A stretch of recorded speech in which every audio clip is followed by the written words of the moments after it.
Bonjour à tous et à toutes, que la grâce et la paix du Seigneur notre Dieu soient sur nous. Aujourd'hui, je vous propose une méditation sur un très petit livre du Nouveau Testament, probablement le plus court avec la deuxième épître de Jean. Vous avez bien sûr reconnu la troisième épître de Jean. Dans la mesure où cette épître est courte, on va commencer par la lire. Ça nous permettra d'avoir le contexte. Je commence la lecture. Troisième épître de Jean. L'Ancien, à Gaius, le bien-aimé que j'aime dans la vérité. Bien-aimé, je souhaite que tu prospères à tous égards et sois en bonne santé, comme prospère l'état de ton âme. J'ai été fort réjoui lorsque des frères sont arrivés et ont rendu témoignage de la vérité qui est en toi, de la manière dont tu marches dans la vérité. Je n'ai pas de plus grande joie que d'apprendre que mes enfants marchent dans la vérité.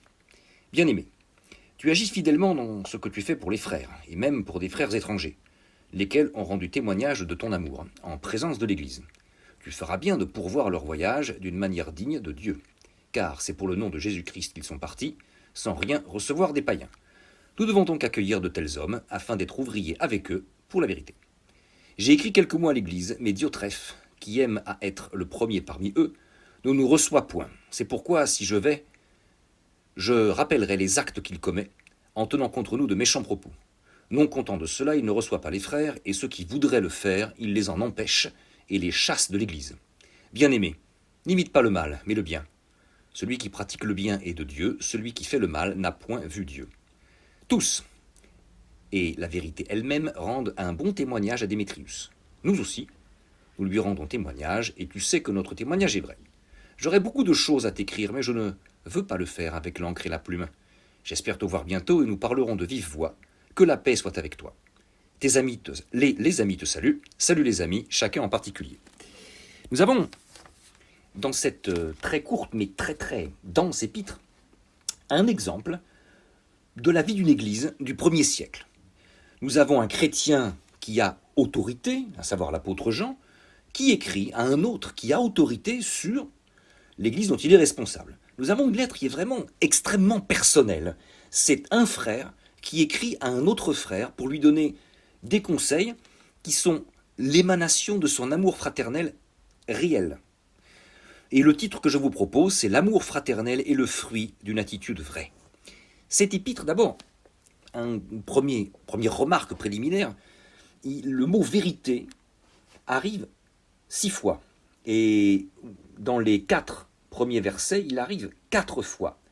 L'Ancien à Gaius, le bien-aimé que j'aime dans la vérité, au verset 1. Un peu plus tard, au verset 3, « J'ai été fort réjoui lorsque des frères sont arrivés et ont rendu témoignage de la vérité qui est en toi.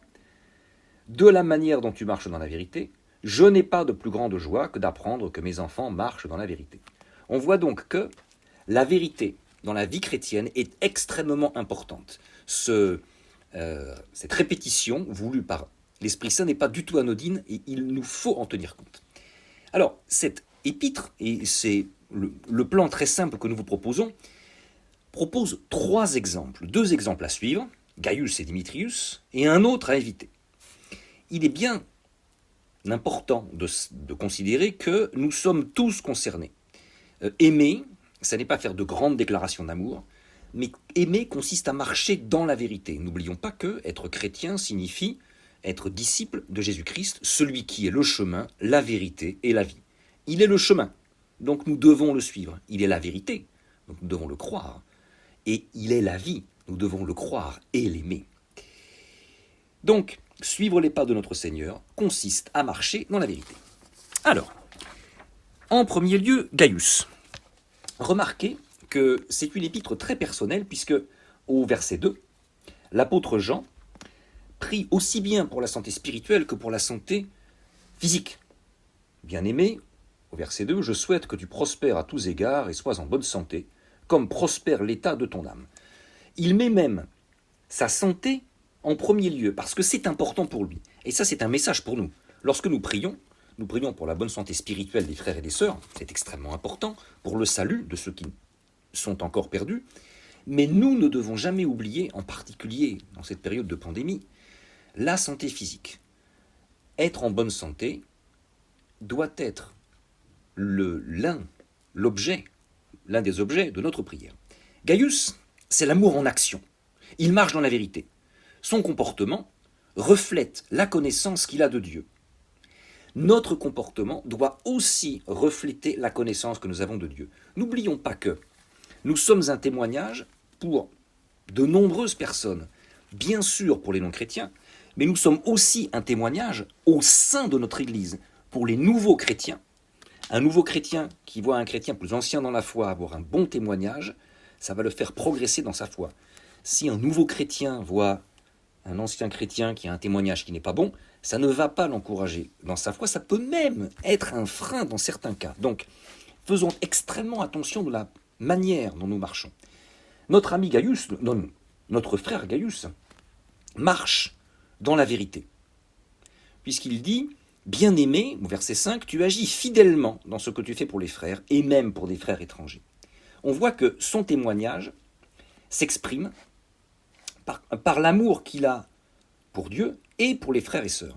C'est-à-dire, il montre par ses actes d'amour des preuves concrètes de son amour pour Dieu. Je vous ramène à la première épître de Jean qui développe ce sujet. Donc, s'il n'y a pas dans nos vies des preuves concrètes de l'amour, on pourra parler d'amour tant qu'on voudra, notre témoignage sera totalement voué à l'échec. L'amour dont on parle doit se voir dans notre comportement. Notre frère Gaius, il est extrêmement accueillant, il est généreux. Remarquez, il est généreux et même pour des frères étrangers, c'est-à-dire des frères qu'il ne connaît pas. Mais parce que ce sont des frères, il les accueille sans se poser de questions. Et remarquez que ce témoignage est entendu, puisque les mêmes frères, au verset 6, lesquels ont rendu témoignage de ton amour en présence de l'Église.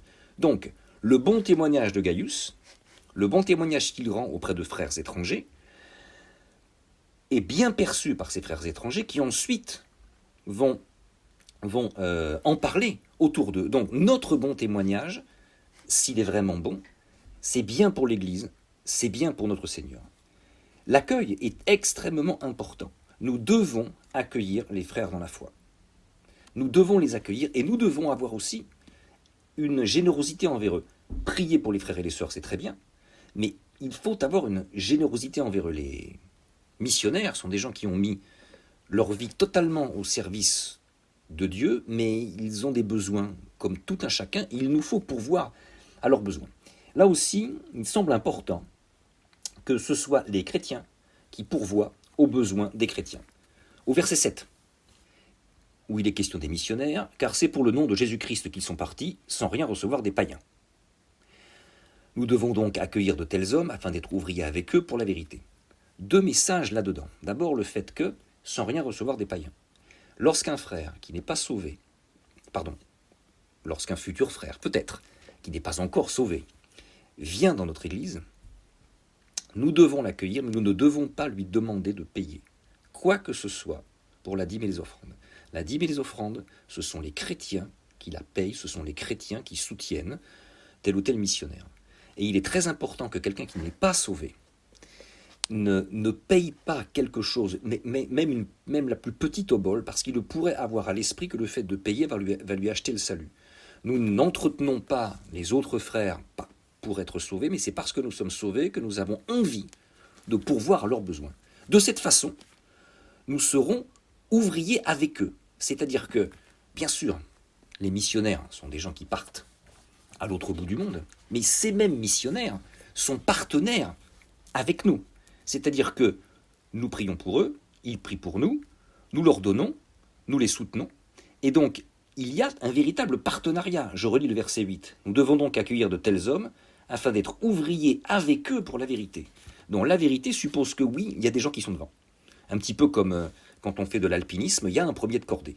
Mais un premier de cordée, ça veut dire qu'il y en a derrière. Le premier de cordée, s'il tombe dans un gouffre, est attaché au deuxième et au troisième, qui vont les rattraper. Donc ça n'est pas parce qu'il est le premier qu'il prend tous les risques. Il est le premier, il est l'éclaireur, entre guillemets, mais s'il y a un problème, les autres sont là pour le reprendre. C'est exactement la même chose pour un missionnaire, et Gaius nous en donne un excellent exemple. Il les accueille, il les soutient, il est en partenariat avec les missionnaires. Ensuite, après cet excellent témoignage, nous avons un témoignage qui l'est beaucoup moins. le témoignage de Diotrephe. Alors, là aussi, il convient de considérer que Diotrephe est un frère, est un chrétien charnel. Parce que s'il n'était pas un frère, le contre-exemple serait moins frappant. Il est bien évident que nous n'allons pas tenir compte d'un comportement qui n'émane pas d'un chrétien. Le fait qu'un non-chrétien se comporte comme un non-chrétien, c'est quelque chose de normal. Le fait qu'un chrétien se comporte mal, c'est quelque chose qui n'est pas normal, dont nous devons tenir compte. Alors, Diotrephe, c'est l'orgueil en action, par rapport à Gaius, où là, c'était vraiment l'amour en action. Diotrephe, c'est le règne du « moi d'abord ». La première place, c'est pour moi. C'est mon Église. Une petite parenthèse au passage, quand je dis mon Église, je ne dis pas l'Église qui m'appartient. Je vais dire ma voiture, c'est la mienne, j'en suis propriétaire, j'ai une carte grise à mon nom. Je ne dis pas mon Église de la même façon. Nous devons dire mon Église, un peu comme un enfant parle de ma famille. Quand un enfant dit ma famille, il n'entend pas ma famille à moi, celle qui m'appartient. Bien au contraire, la famille à qui j'appartiens. Mon Église, ça n'est pas l'Église qui m'appartient, ça n'est pas l'Église que je fais, l'Église où j'impose ma volonté, mais l'Église où je suis serviteur. Et tous les membres de l'Église, tous les membres, que ce soit le comité, le pasteur, tel frère, telle sœur, nous avons tous un rôle, mais n'oublions pas que nous sommes des serviteurs. Tous nous sommes des serviteurs. Certains sont plus au premier plan que d'autres, mais tous ont leur importance. Diotrephe, lui, n'est pas dans ce cas-là. Il veut la première place. Il est inhospitalier. Pourquoi est-il inhospitalier ? Je vous ramène au verset 10. C'est pourquoi, si je vais, je rappellerai les actes qu'il commet en tenant contre nous de méchants propos. Non content de cela, il ne reçoit pas les frères, et ceux qui voudraient le faire, il les en empêche et les chasse de l'Église. Et remarquez que Diotrephe ne reçoit pas non plus l'apôtre Jean.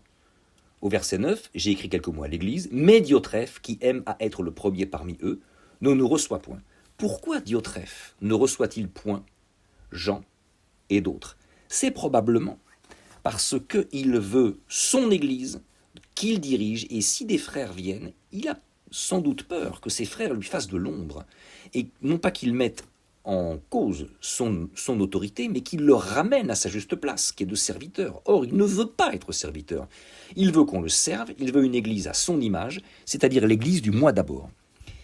Il oublie d'où il vient. Il ne faut jamais oublier d'où nous venons. Qui que nous soyons, nous sommes au départ des pécheurs dépravés qui avons besoin du salut. Nous sommes des pécheurs pardonnés, mais nous sommes toujours des pécheurs. N'oublions jamais d'où nous venons.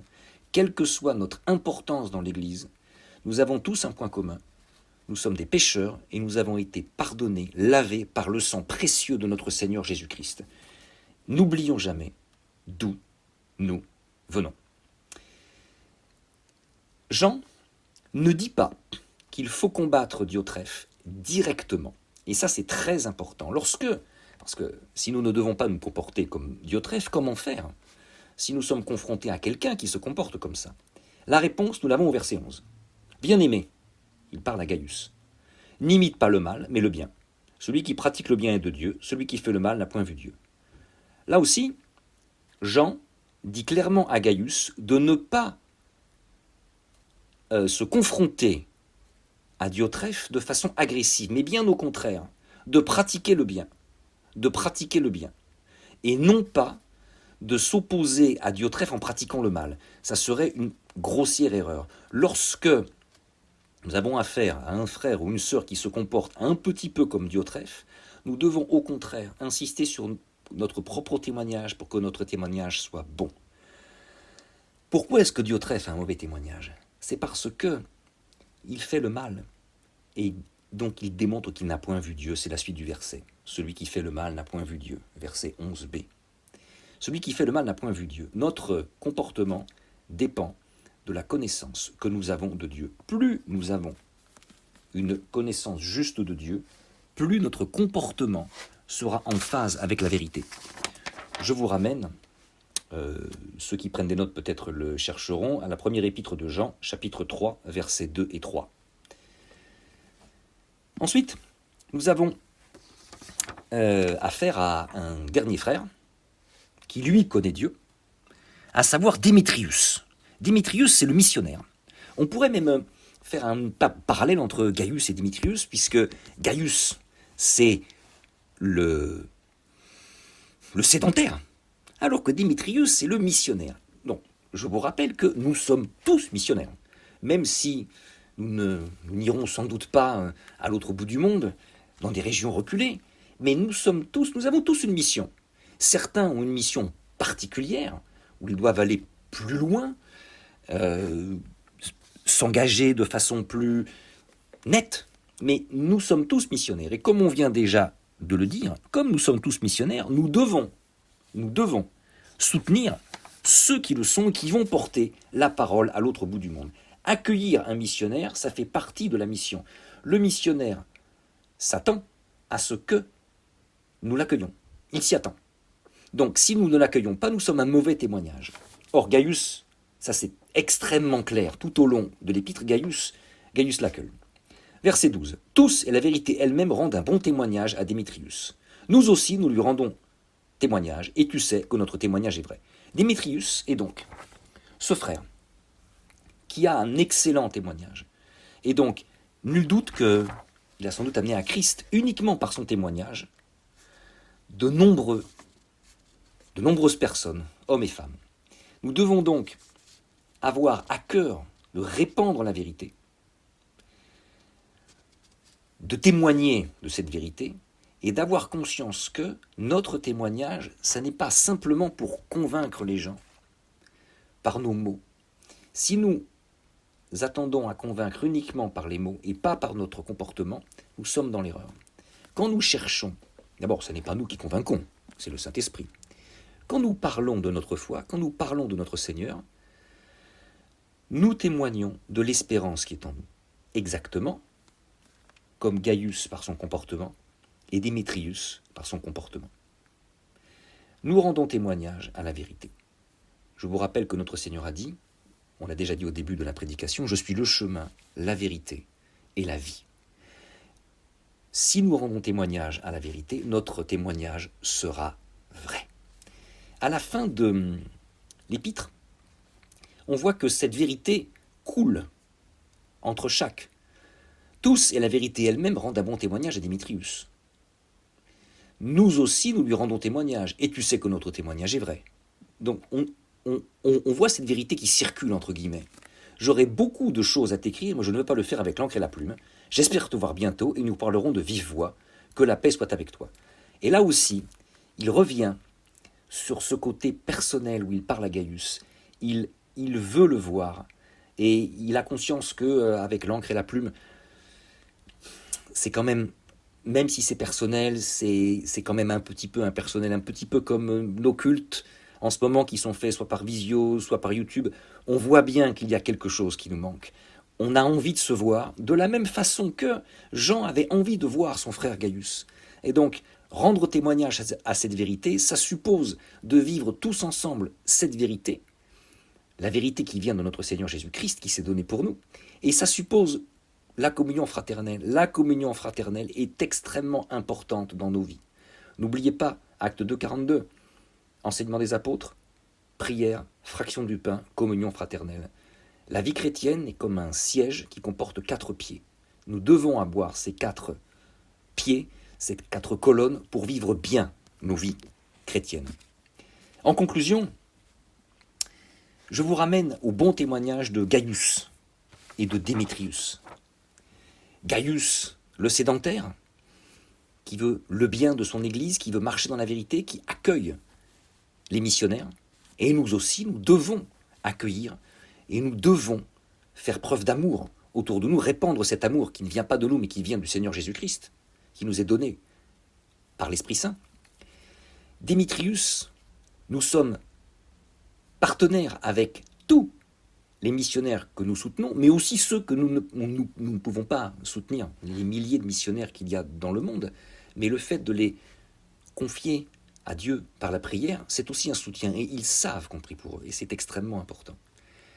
Si on voit un Diotrephe ou si on craint d'être soi-même un Diotrephe, où on veut faire sa propre église à son idée, mon église, moi d'abord, n'oublions jamais que le chrétien est un serviteur. Nous croyons en un Dieu qui a envoyé son Fils, qui est mort sur une croix. Nous sommes des disciples de Jésus-Christ. Nous sommes ses serviteurs. Donc nous ne faisons pas ça pour notre propre gloire. Si nous faisons quoi que ce soit pour notre propre gloire, c'est extrêmement mauvais pour le témoignage. Nous faisons ça pour la gloire de Dieu, pour que son Église avance, pour que son Église répande ce message d'amour, le message de l'Évangile, le message de vie de notre Seigneur Jésus-Christ, et nous sommes des serviteurs. Gloire à Dieu, et un bon dimanche à tous. Amen.